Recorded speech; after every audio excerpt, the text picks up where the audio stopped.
Gak kerasa bentar lagi udah tahun 2024 dan di tahun 2023 ini aku udah berkelana ke berbagai kota seperti Jogja, Semarang. Sebenarnya aku tinggal di sini sih. Boyolali, Batang, hingga Purwodadi. Kembali lagi sama aku Naufal dan di video ini aku mau ngasih rekomendasi wisata untuk liburan Natal dan Tahun Baru di daerah istimewa Yogyakarta. Rekomendasi wisata yang pertama, aku yakin kalian pasti udah tahu tempat ini.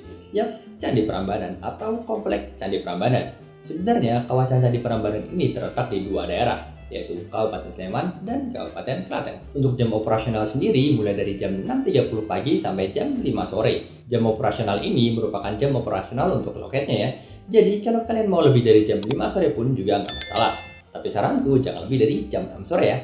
Oh iya, di Komplek Candi Prambanan ini kalian bisa melakukan berbagai macam kegiatan mulai dari belajar sejarah, bersantai sambil menikmati keindahan candi, foto-foto keren, berkeliling pakai sepeda ataupun golf car. Oh iya, golf car di sini udah pakai yang bertenaga listrik. Kalian juga bisa ngasih makan berbagai macam hewan yang ada di sini.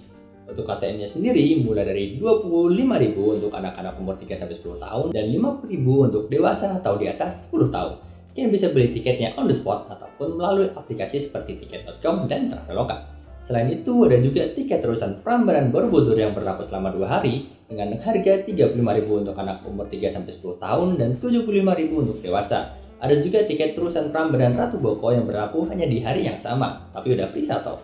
Harganya untuk anak umur 3-10 tahun adalah 45.000 dan untuk dewasa 85.000. Tapi sayangnya untuk tiket terusan ini saat ini belum tersedia di aplikasi tiket.com ataupun Traveloka. Oh iya, untuk golf cart dan makanan untuk hewannya belum termasuk di tiket masuk ya.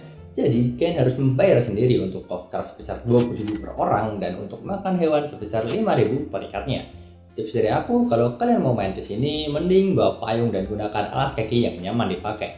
Karena kawasan Candi Prambanan ini luas banget, serta kalau siang hari panasnya terasa menyengat saat hari sedang cerah. Tempat wisata kedua yang aku rekomendasiin adalah Gembira Lokazu.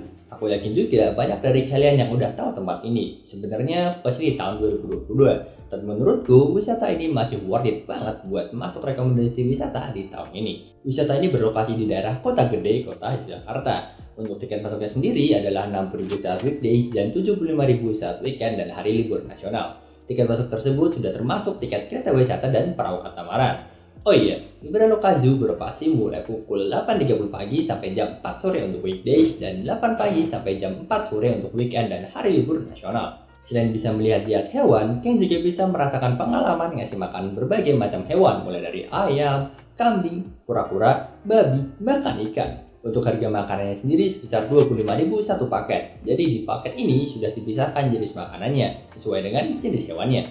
Kalian juga bisa melihat pentas satwa orangutan di sini. Dan tidak lupa juga berkeliling menggunakan kereta wisata serta mengarungi danau buatan menggunakan perahu katamaran.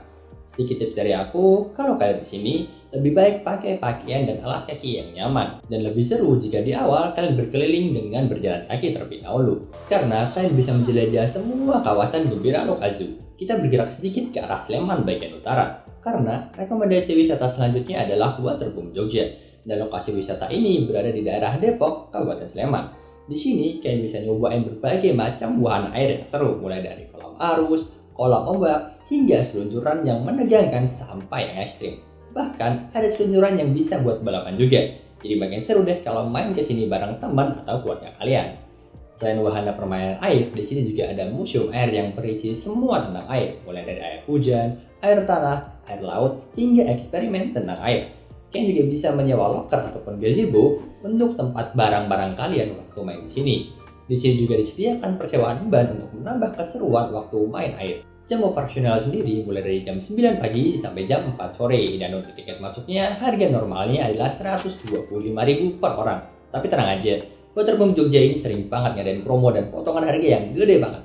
Kalian bisa pantengin aja akun Instagramnya resminya di @waterboomjogja atau klik link di description box di bawah. Rekomendasi wisata untuk liburan Natal dan Tahun Baru yang terakhir adalah Obelix Village. Wisata ini berlokasi di daerah Sleman, Kabupaten Sleman. Maksudnya di Kecamatan Sleman, Kabupaten Sleman. Jadi lebih utara lagi dari Waterboom Jogja. Wisata ini merupakan satu-satunya rekomendasi wisata yang buka sampai malam hari. karena wisata ini beroperasi mulai pukul 7 pagi sampai jam 10 malam. Untuk tiket masuknya sendiri terbilang cukup murah, hanya dengan 20.000 saat weekdays dan 25.000 saat weekend dan hari libur nasional. Kalian bisa menikmati berbagai macam aktivitas yang seru di sini, mulai dari memberi makan hewan, berinteraksi secara langsung dengan hewan, jalan-jalan dan foto-foto keren di taman bunga, bersantai di pinggir sungai yang menenangkan, hingga makan di restonya. Sedikit tips dari aku, kalau kalian kesini, lebih baik persiapan alat untuk foto serta memori yang cukup banyak ruang ya. Karena aku yakin kalian pasti akan mengambil banyak banget foto di sini. Oke, menurutku itu dulu rekomendasi wisata untuk liburan Natal dan Tahun Baru di Jogja dari aku. Kalau kalian ada pertanyaan terkait tempat wisata tersebut, atau mungkin kalian ada request buat review tempat wisata lain, kalian bisa tulis di kolom komentar ya. Oke, sekian dari aku dan sampai ketemu di video selanjutnya. See ya!